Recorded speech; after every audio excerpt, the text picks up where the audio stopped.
Hey guys, my name's Emma and let's talk spooky stuff. Guys, I heard you loud and clear. The Ritual, you wanted me to do a review. This was actually highly requested from you guys and I was gonna do a Q&A today, but I'll put that video up on Monday because I was worried if I did the Q&A, then in the comments all I'd see is Ritual. Check out The Ritual. Have you heard of The Ritual? I've seen the movie, guys. We can relax. No, thank you, because you gave me a kick in the butt and you made me watch the film, and guess what? I liked it. I know that it was very hit and miss, but mainly because of the ending. But let me break it down for you. It is about a bunch of British friends who are male and they are planning a boys trip or men's trip holiday away together, and then something sinister happens at the very start of the film, and this leads in to where their destination ends up being, which is a hike in the middle of Sweden and Norway, and there they are bonding and grieving together. But of course it is a horror movie, so when one of the men obviously gets injured, they need to take a shortcut, and during this shortcut they take shelter in a house, and from there things keep getting more messed up and they are being followed. Let me say, there's several reasons why this film is great and you should check it out. There's one reason why I understandably know that people were not prepared for the ending and don't feel like it was a fit for the film, and I completely get that. But if you're like me and you like a film that starts somewhere, I like to call these journey films, where they start somewhere and they end somewhere completely different. This will be a film for you, but it's very unexpected, so just keep that in mind. And you're not gonna guess, it's not a giveaway, but it just flips the script a little bit. But let's go back to the start. The setup for this film is amazing. The characters' development, even at the start, it is a very predictable bunch of lads. I feel like you have one that's like the strong leader, one that's like the wimpy one and nerdy, one that's like the outcast baddie, and I just feel like it was a very predictable bunch of people. In any other film, I would say it's predictable as fuck, but I really like the way the banter was back and forth between the lads. I'm gonna keep saying lads.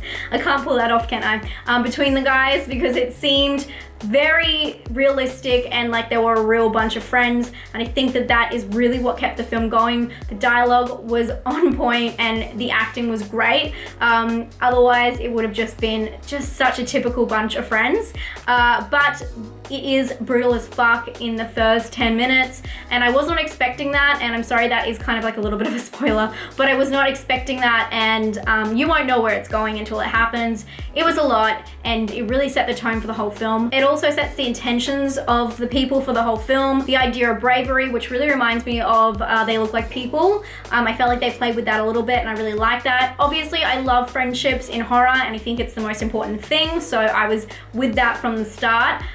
Let's move on into the woods.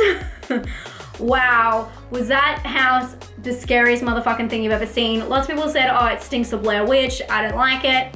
I loved it. I thought it was terrifying. Something about a grown man in complete fear and invulnerability really freaks me out, and I think this film painted that perfectly, and it's something that a lot of films don't show, having vulnerable men. So I really liked that in this film, and I think that I just really bought it, and I thought that it was really terrifying because you don't normally see, you see the guy get scared and then like run after him with an axe or whatever, but you don't see a person get so scared they shit themselves or piss themselves or scream in the middle of the night, and that's what I really liked about this film. I also love the aspect of the movie talking about having your own demons, and I think obviously that was a very important part of it, and it was really interesting because you kind of only went into one character's head, but if you went into several other characters' head, you could tell this story several different times in different people's perspectives, and that's what I really liked about it. Although it wasn't a first-person account, it wasn't a POV, it was just very much you were with one character you felt in your heart, and I felt like it was painted that way on purpose because you kind of wanted the underdog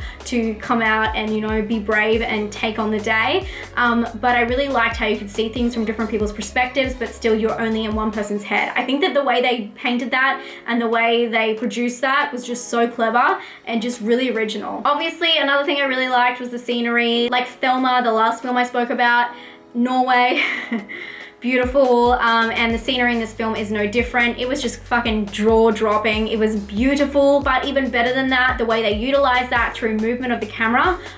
This film has like a stylized approach that is so subtle that unless you're looking for it, you might not pick it up. The movement, obviously they have a lot of dolly tracks where they're like tracking the people in the forest, but one thing they did really subtly was the slow zoom. And you know, a lot of movies do that where they separate the character and like the foreground and background, and they do the zoom up, but this film just slightly zooms in when there's like a realization or something, or they're looking at something, and the way it revealed and the editing with the slow zooms and the character shots of them looking at things was amazing. And I really like the different stylized approach, even though it was really subtle. Gave the film such a different feeling to anything else I've seen on Netflix lately. Another technical aspect I really love about this film is it had a lot of playing with light, where horror movies don't do this very often, and when they normally do, it's with alien films, which are the scariest for me, so that could explain why I'm so scared in this film. I thought it was quite scary.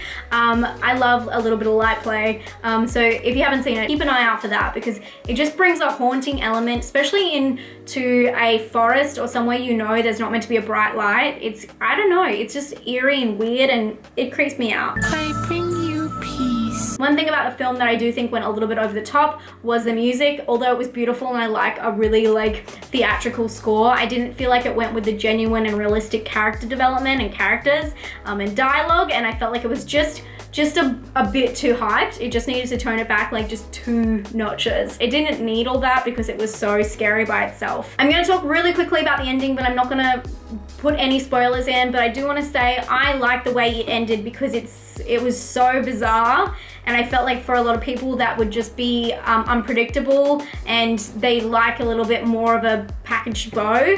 But I thought where the film ended up was so original because it incorporated so many different themes, and I can understand if you're into just some guys getting lost Blair Witch style in the woods.